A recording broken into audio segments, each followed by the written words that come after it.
What's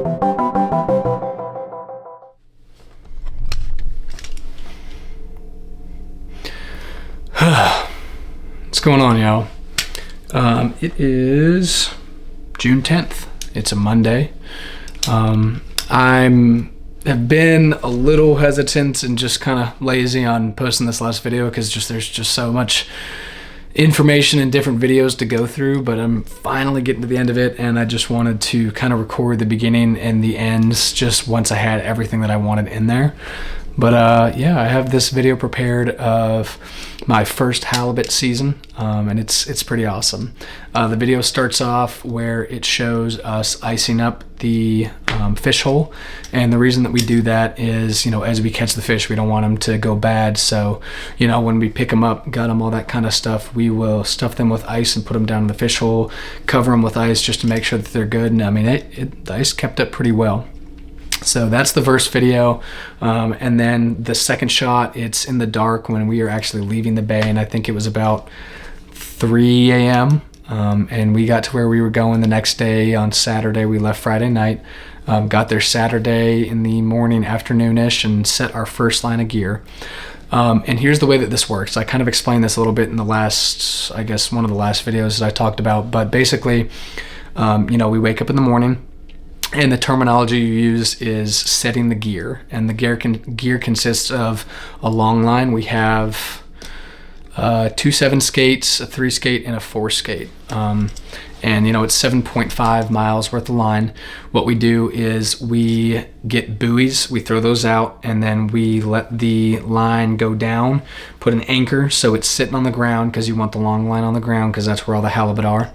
And then we set the bait that we had baited up, which is hooks and ganyons, and we set those about every couple of feet as it goes out. And once we get to the end of, you know, however many skates, whether it's 7, 3, or 4, we put another anchor, and then we put another set of buoys, and we're off to the next spot.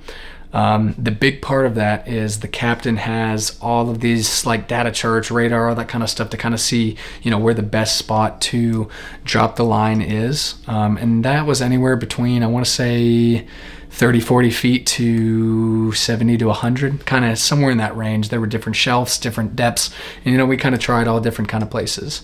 Going from there, I have some great shots of St. Augustine volcano, which is absolutely gorgeous. That was out where we like to fish. I'm not going to say which side because you know, can't be telling people where we're getting all the fish at, but I have a time-lapse video just because it takes a while. I mean, it takes us hours to set all of our line, but I have a time-lapse of us, you know, setting hooks and, you know, baiting the line, getting that done. And then I have a couple different vlogs and commentary things. I have a video in there of our hardest day of picking. We had about, you know, 6-7 foot of chop.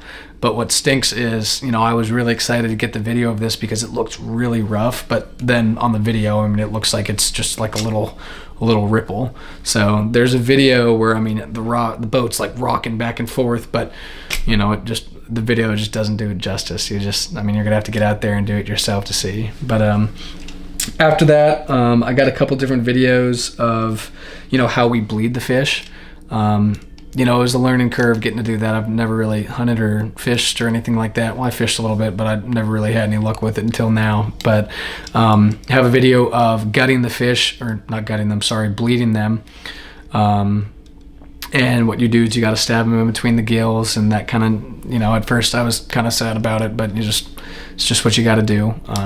And Chris kind of consoled me and was like, oh, they have like a different nervous system, so you got to stab them between the gills a couple of times, and it's just like passing out, but that helps them to die before we start gutting them out. So I have a video of that. I have a good video of the biggest halibut that we picked up, so that's cool to see, and us picking that over.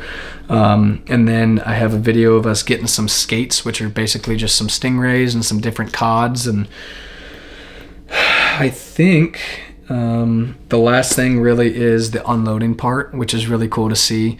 We pull back up to the Homer Harbor. You know, we take out you know, the tops to the fish hole and scoop out the ice on top, and then they have 2 harbor workers come down and they load the fish into this net that's attached to a crane. They just load it right into the net and take it up, they get it all loaded, and yeah, that's it.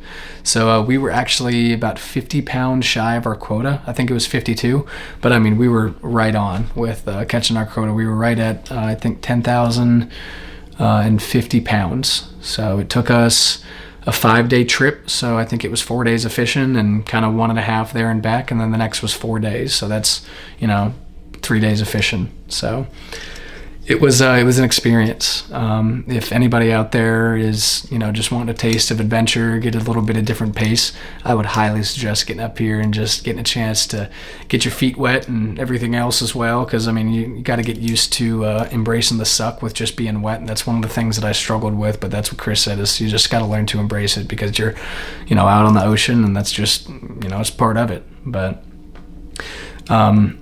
I want to take a second really to just say thank you to the Nelawaco family. I mean, y'all have been such a big blessing, just allowing me to stay at your place. They provided me with an awesome car, and they've just been so welcoming and so loving to me. So thank you guys so much for that. To Captain Dave, just for being patient with me with all my questions, and, you know, being patient with me learning, and for the best first mate out there, to Chris, just for being there to help me succeed and everything, and really give me tips and tricks and how to do things right. So man, I've just encountered so many awesome people up here and just had so many great experiences. And yeah, as we get into salmon, I'm excited to see what that's about too. But love you guys, and I'll see you next time.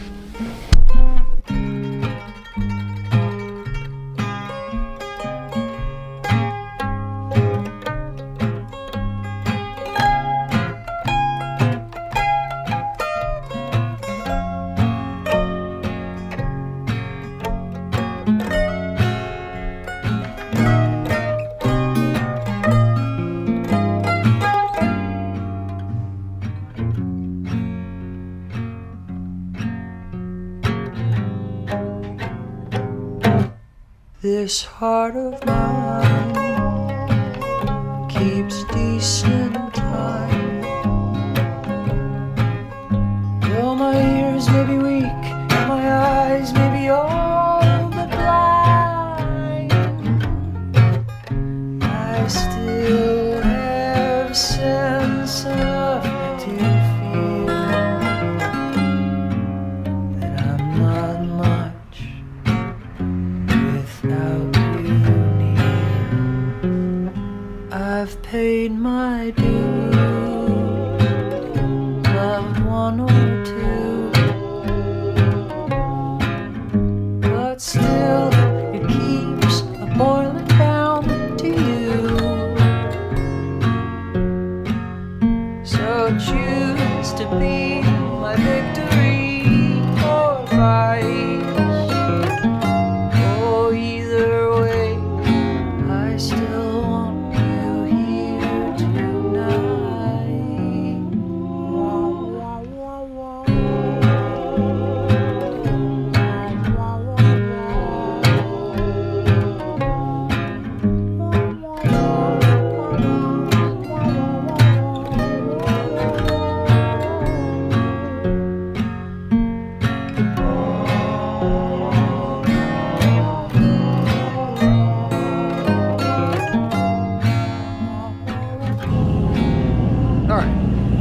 So it's 8:55. If you can see that, probably not.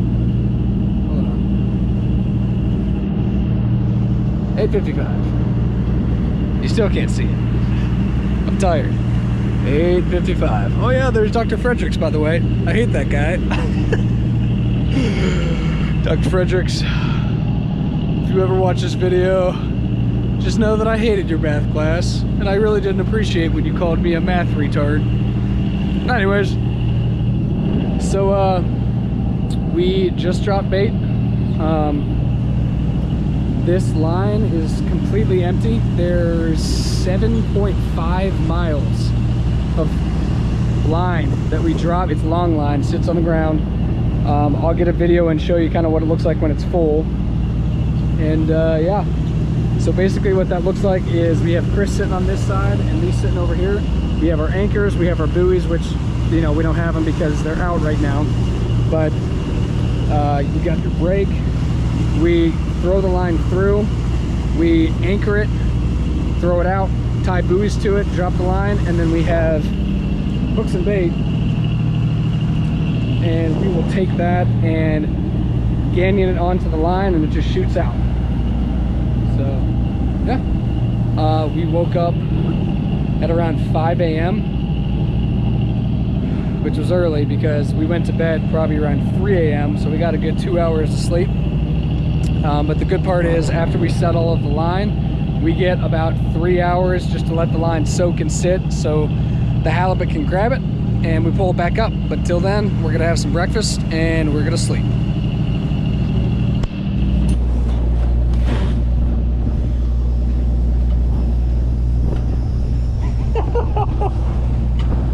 What you got rain gear for?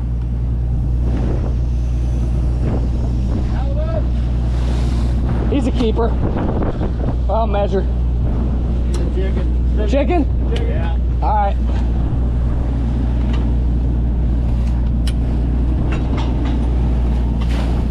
You come there, just don't stand there and sing. I know.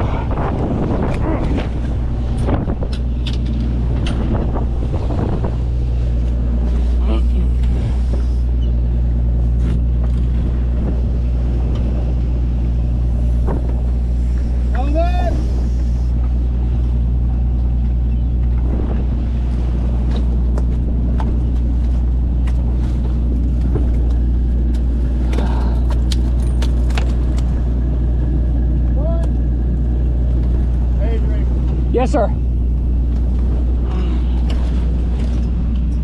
He makes it. Okay. Ah. One.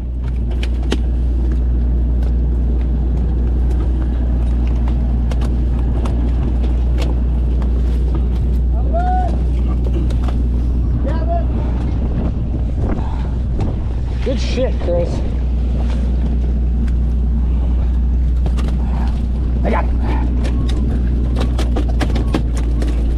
This one's a fighter.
Thanks, Chris.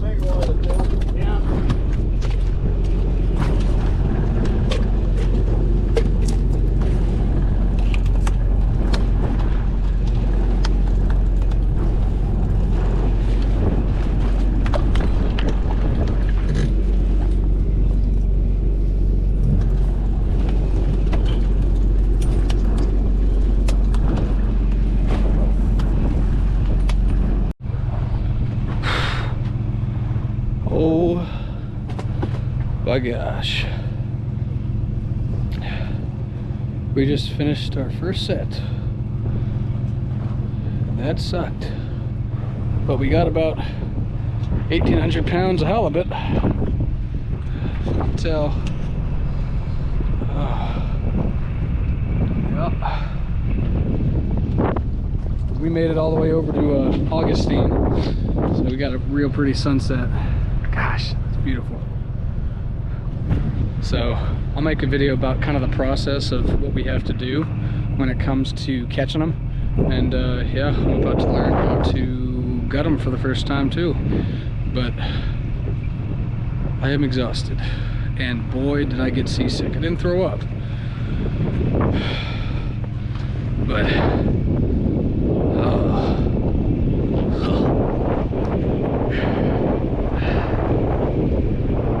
yeah.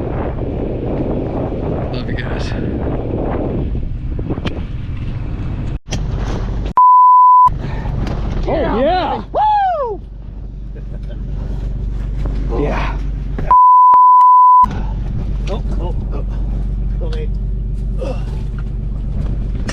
Oh. Oh, biggest one. Yeah.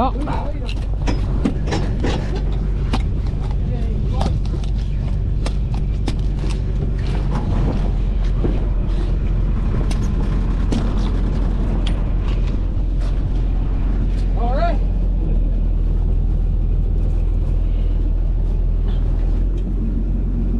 Big 5 fish on this set, but they're 100 pounds. That's 100 pound? Probably. Yeah, he probably 100 pounds. Good.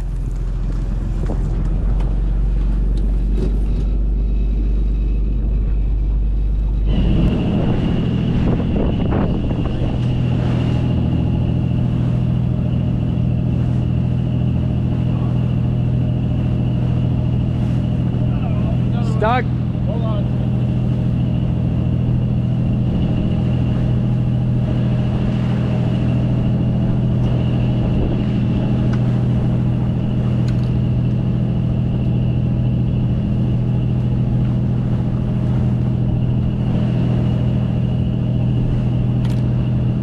Holy. How much you think he weighs? 100? How much you think? 100. I know. Oh. How much you think? What's that? How much do you think he weighs? Oh. Yeah, 100. 102. I'm gonna say 110. No.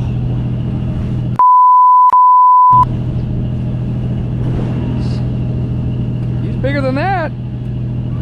Ken, you wanna get his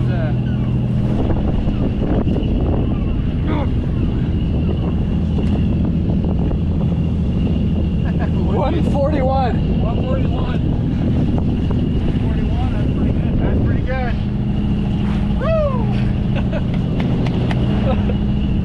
Big fella. Come on, escape.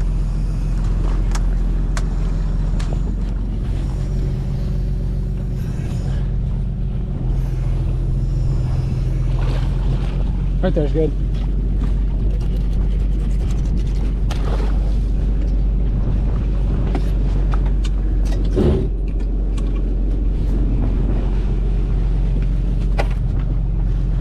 Behind you.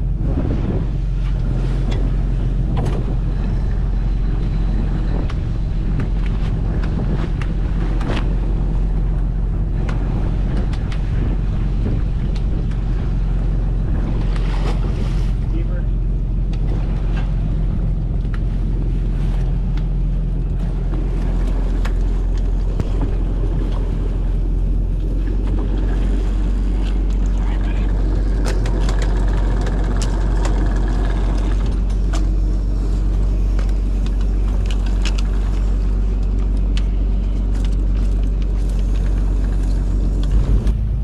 Big skate.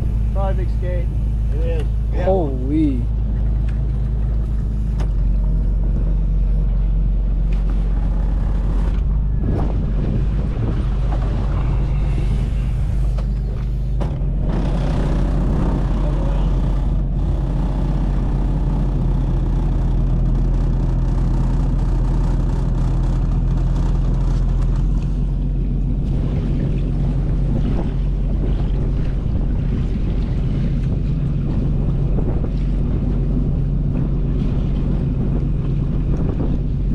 Okay, take it up.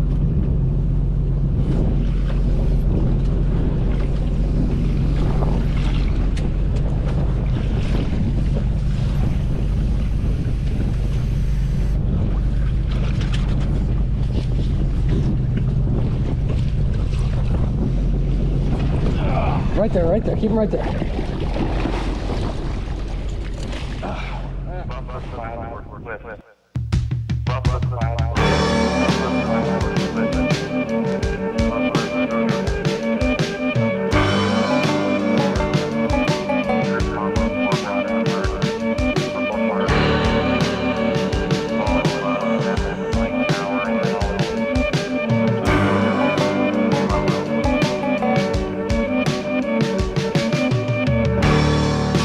Where'd all the time go? It's starting to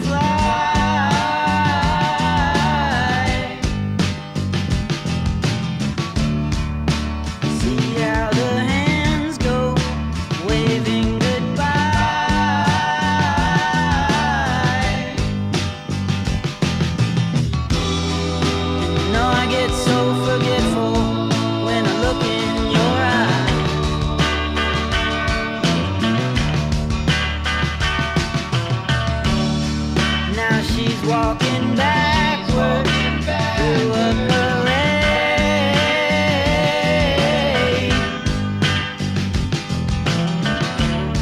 And I'm stuck in the shadow, blocking the shade.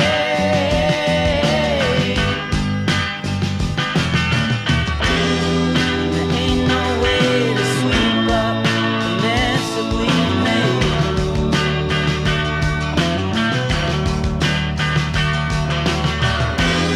She gets dressed up like a pillow